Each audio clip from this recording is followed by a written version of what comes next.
tunnel. Well, this is a fine predicament you've gotten yourselves into, said the cat distrustedly beside Sarah. On the other side, Jake giggles, as he does every time the cat speaks. They have been marching for some time through the charred remains of the fields after the village burned. The creatures surrounded Sarah, Jake, and the cat started silently shuffling them along. How was I supposed to know? Sarah whispers, keeping an eye on the creatures. They haven't actually stopped them from talking, but sometimes tells her they don't really like it. You wouldn't know a trap if it came up and snapped you on the face. I can say that it's confidence. The cat snaps. Sarah rubs her cheek and hears her face grow hot.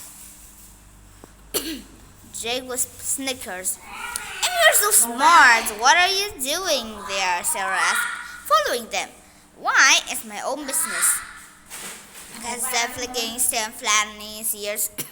Young man, if you laugh at me one more time, I swear I'm going to give you just your swipe. You are a talking cat. That's amazing, Jake says, too loud for comfort. Sarah glances around and gets the sense that if these creatures could scowl, they would be doing it now. I've always been able to speak. Just the cat part is new. It's not like I had a choice in the matter. The cat hops and shoots Sarah a disgruntled look before pausing to scratch his ear with his hind leg. His face has changed so much since I last here. It continues. Everything is starting to fray on the edges, which would explain why Mother sent us. You're just talking in riddles, Sarah said. I hope you figure it out by now. It's me, Thomas. I guess that's what smiles such as cat can smile. Yeah. Aren't you a boy like me? Jake asked. I was, more or less, until I went through the ornate door behind Sarah and your sister. I didn't think I could go through, but here I am, transformed into a cat. I'm guessing you have more questions. That's an understatement, Sarah says. Let me see if I can answer them all. You are in a new world and the ornate door brought you here. I'm guessing. Given your costume, you will think of a cat at some point during the transition between your world and this world. Hence the change in my appearance as I followed you. You haven't realized this yet. But in this realm, you have immense power. This kind of power that you could make your wildest dreams come true. The kind of power that will allow you to find your mother. I'm here to make that happen. Do you know where my mom is? Sarah squeals. Do you know where Odie and Quinn are? Jake asks. Not exactly, but I have a good idea of someone who does. Getting to her won't be easy or safe, though. I don't feel very safe as it is. So, if it will get me closer to your mom, I'll give anything a try. That's what I wanted to hear, Thomas hissed happily. These things are actually extremely stupid. I'm going to cause a commotion. And when they're distracted, you and Jake can make a break for it. They're dumb, but they're fast. As soon as you're free and I give you the word, imagine you're running into a cave, a long, deep, dark cave. I don't get it, Sarah says. Just trust me. You trust me, right? Sarah isn't sure, but he wants to. She has to. Sarah's choice. Does she have other than remaining a prisoner of these terrifying creatures? Sarah nods and Thomas' tail flicks back and forth. Get ready to run, Thomas says. He springs up to Sarah's shoulder and they explode through the largest and meanest looking giant creature. Hissing, claws extended, tail puffed 3 times its normal size. The other creatures seem frozen in shock as the fluffy white cat pummels a thing with paws. The creature tentacles against it swat wildly, but Thomas is a white blur. The other things began to swarm over each other and tell their fellow creatures until they became a mass of dark, whirling tentacles and disappeared with a glimpse of white fur. Sarah grabbed Jake's arm and started to sprint on the opposite direction. At first, the creatures don't seem to notice.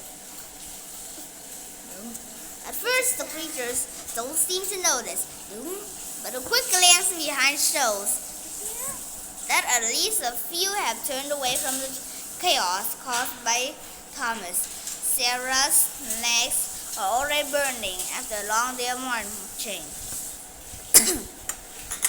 A white streak zips back Sarah and Jay, and she hears Thomas yells, "Now!" Without stopping, Sarah begins to imagine a long, dark cave. The cave of lost comes to mind, and Quinn's quacking ducklight, and how terrified they'd been of children's laughter and footsteps. That was nothing compared to now. Sarah can feel that the creatures are at their heels, even though they move silently. She imagines the entrance by the cave, weathered rocks and gray-green lichens. The cool air just beyond the mount promising a long, safe darkness. She holds her image in her head. She feels the ground begin to rumble slightly, and then more violently. A roar rising out the ground is summoned. It's the cave entrance she just imagined. If the creatures weren't right behind them, she would stop to marvel at the phenomenon that just took place. Instead, she follows Thomas as he darts into darkness. They're running blind now. Sarah, hoping none of them trip or smack their heads in the enveloping darkness. "We need a cave-in," Thomas shouts, his voice echoing. "Imagine a tunnel behind us collapsing. Hurry, they're coming!" Even though she can't actually see anything, she vividly visualized the passageway, and footsteps like thunder shaking the wall. The cracks form and split wide as the weight of the ground above forces the rocks to give way. She imagined each step sending powerful reverberations behind them. It immediately hears the rumbling caused by their steps increasing. Stone breaks and shatters like gunshots, and the tunnel behind them collapses. Sarah slows to a walk and then stops completely, her chest heaving as she tries to catch her breath. "That was exciting. Let's do it again," Jake says beside her. "I'd rather not," Sarah says. Sarah starts to run again, but slower this time. "You can't stop. They're even faster in the dark." Thomas said in front of them. "The collapse going slower down for a while, and we have a long way to go. Keep going." "I wish we had some light," she says, and just then she heard the sound of quacking. Then she sees a warm yellow glow before that glows until it's almost hurts her eyes. "I love this place," Jake calls over quacking. As her eyes adjust, Sarah sees they run flying to a flock of ducks with brightly glowing bills. They waddle until the tunnel door, seemingly happy as can be. Sarah can't tell about what laughs at their adorableness. One of the ducks nips at Tom's tail and he growls, "Let's keep moving." They continue down the tunnel at a steady pace, the ducks' glowing bills doing their best to waddle along, and then flapping over the trail to light the way ahead. A miraculous light coming from ducks comes for Sarah, just as Quinn's flashlight did in the cave of lost. Sarah hopes Quinn is okay, wherever she is, and continue for a long time. What seems like days to Sarah, the tunnel twists and turns, sometimes sloping up or down. Sarah asks where they're going, but Thomas said they should trust the tunnel to take them where they need to be. Jake seemed obvious to be to the dangers of strangeness, which is good. Sarah thinks. Only occasionally does he ask her if she thinks the OD is okay. He even asks Thomas if he knows where the dock is, but Thomas doesn't know. The ducks are innocent. What starts out adorable quacking has become the most obnoxious sound ever. Sometimes Sarah looks behind them and thinks she can see the rising of creatures following. Well, they never come into the light.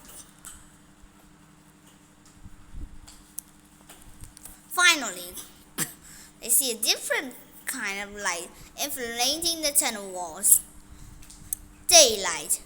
Sarah breaks into a sprint and leaps into the glorious day, shielding their sensitive eyes. The air smells of grass and other green things. She can see again. Sarah realizes that she's standing in a forest clearing. A swift stream burbles all around the edge, flanked by the tallest trees she'd ever seen. Before is a large wooden house with colored grass in the windows and a water wheel spinning lazily in the back. It's good to be home, Thomas said as he bounced across the grass toward the front door. A duck's milk. About the entrance to the cave, their panic quacked, striking Sarah as a warning. She pushed her thought out of mind. She trusts Thomas. Sarah takes Jack's hand and begins to walk toward the house. She doesn't see a sign hanging behind the lamp next to the door that reads Porter's Mail. Bye.